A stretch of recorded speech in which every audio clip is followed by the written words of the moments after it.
Welcome to the Mid Week Tease with me, Adele Onyango, where I share some random and not too random thoughts on things.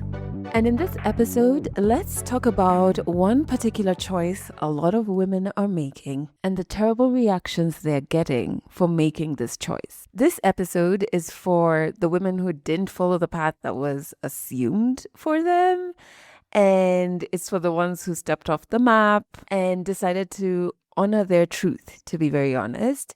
And this episode is inspired by part 2 of Hekaya's story, which, if you don't know, is in episode 360 of the Legally Clueless podcast. In part 2, she speaks about being child-free, making that choice intentionally, deliberately, and honestly. But first, I want to say this. This is not an episode about convincing anyone. It's not a debate. It's not defensiveness. Like, bro, I feel like there's a moment, and sometimes it's quiet, sometimes it's like undercover, when you realize, oh, hang on, I don't have to do this. I can have an alternative choice, or I can opt out.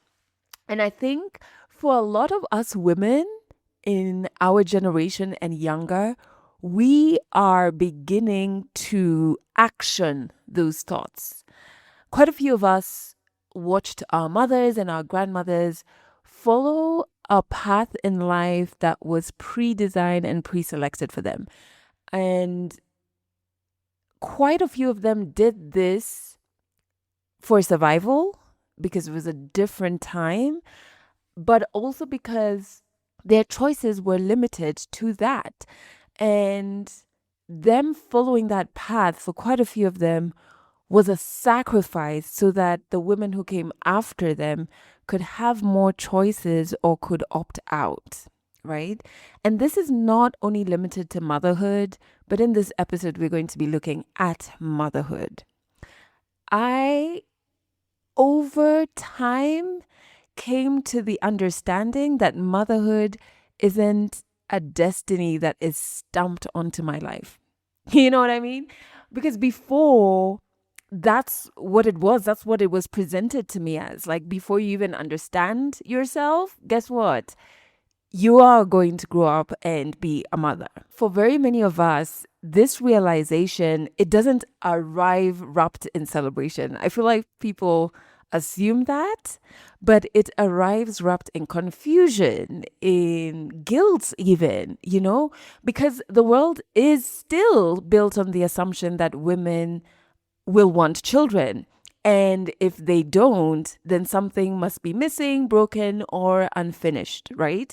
So when you choose a different life, you don't just make a decision. You are walking away from a script that everyone else is reading from. And not just everyone else, but like social systems and structures are built around. And suddenly, you're not just on another page in this life thing, you are in a whole other book. Now, here's something we don't say out loud, right? And there's something else. You can make the choice to be child-free and still grieve. You know what I mean? Like, you might grieve the ease of belonging, because honestly, when you decide to be child-free, sometimes it happens intentionally, sometimes not, but you're othered, right? There are a lot of spaces that you can't fit in, and you are reminded that you don't belong, that you are an anomaly. There is a way conversations change. Either you're not brought in because it's almost like it's assumed you don't understand things, or that things are easier for you so you can't speak to certain topics. There's just a way conversations change. There's a way some rooms go quiet when you speak your truth. There is a way. You know what I mean? There is a way, right? And what happens is that you might grieve versions of yourself that never got to exist. And they didn't get to exist not because you desperately wanted them to, but because you chose to dream differently, but because of the way the world is set up, you are constantly reminded of the version of you that never got to exist. I think it's okay to grieve. I mean, I don't think that means you are unsure.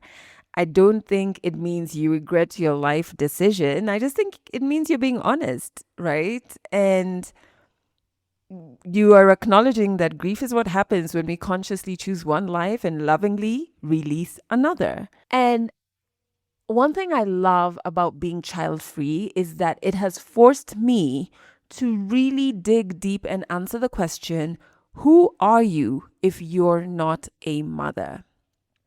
So much of womanhood has been defined by caretaking, right? By who are you giving to? Who are you pouring into? Who do you put first, right?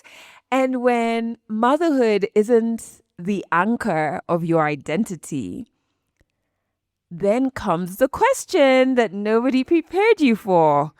If I'm not a mother, then who am I? And I found that the more I make friends with women across different age groups, like from their 20s to their 30s, to their 40s, to their 50s, to their 60s, who have chosen to be child free, I have seen that they answer this question creatively and so diversely, like through their work, through community, through chosen family.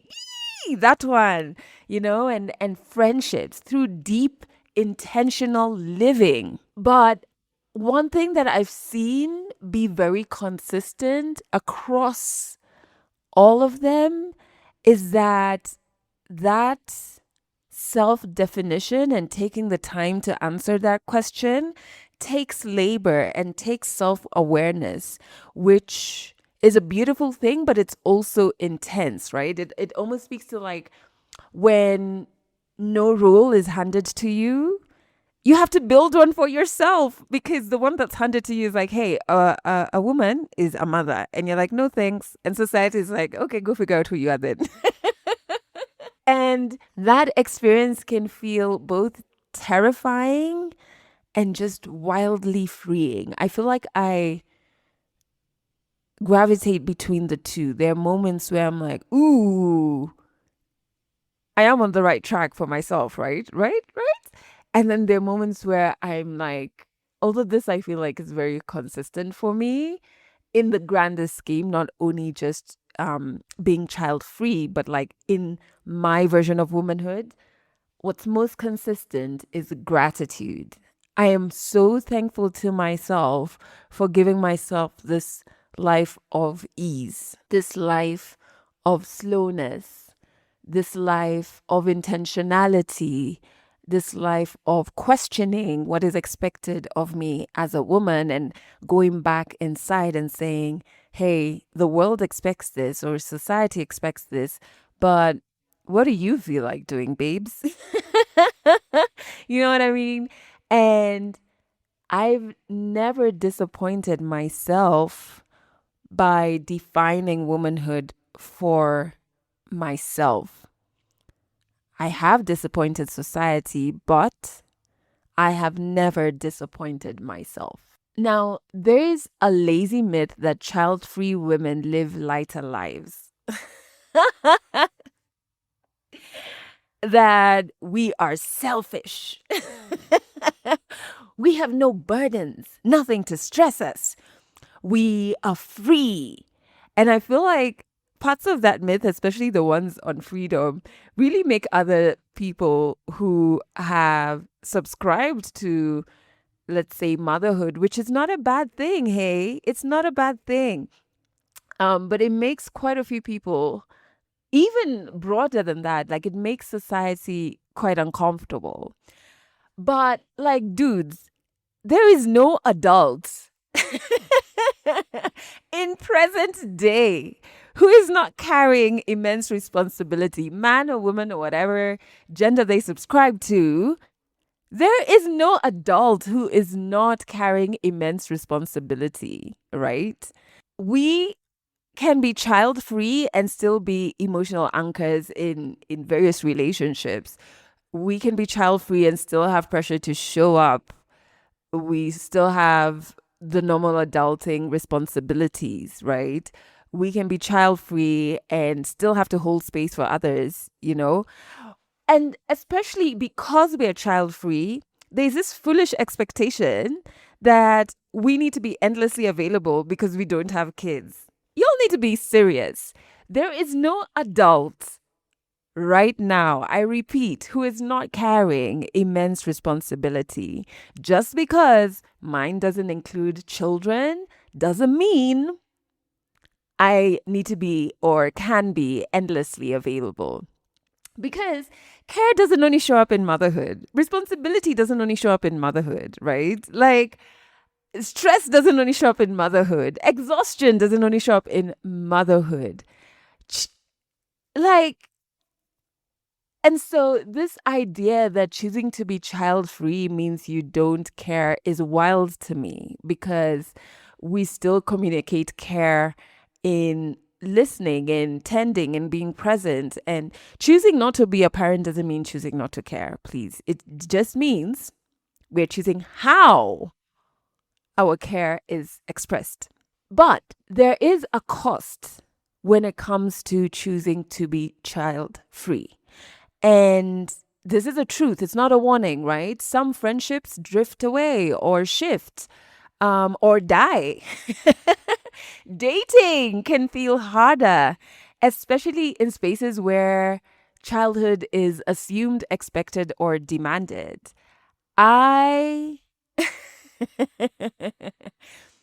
I have actively dated post my divorce. I've been in a relationship. I have gone on dates.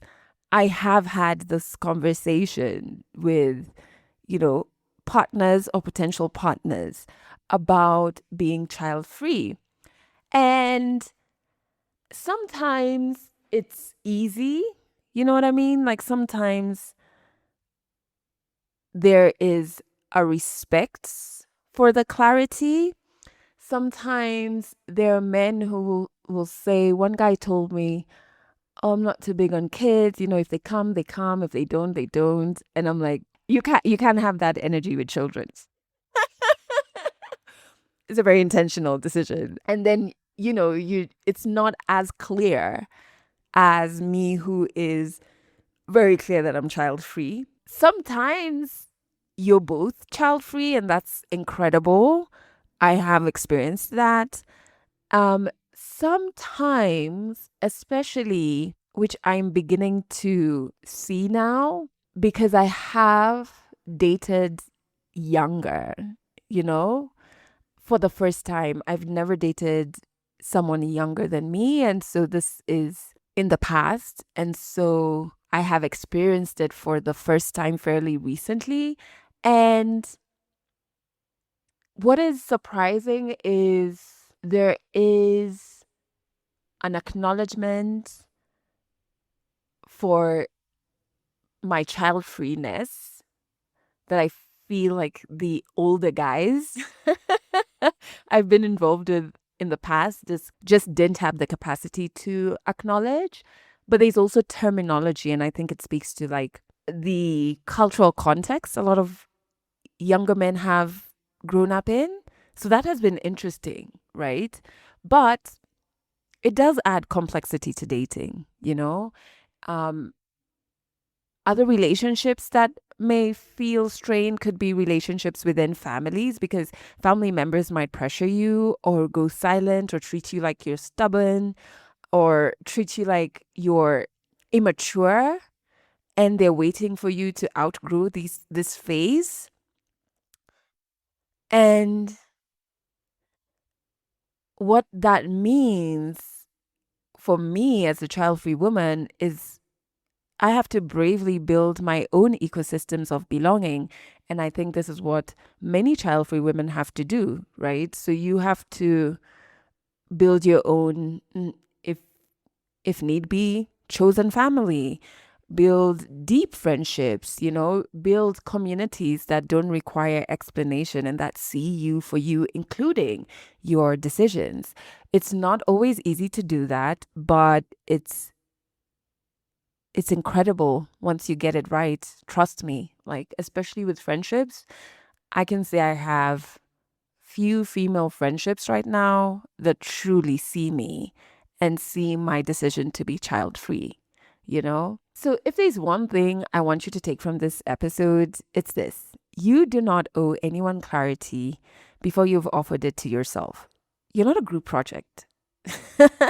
Stop involving too many people, all right? You don't need to make your life legible to everyone. Doesn't have to make sense to anybody but you. And you don't need to defend a choice that feels true in your body. You really don't.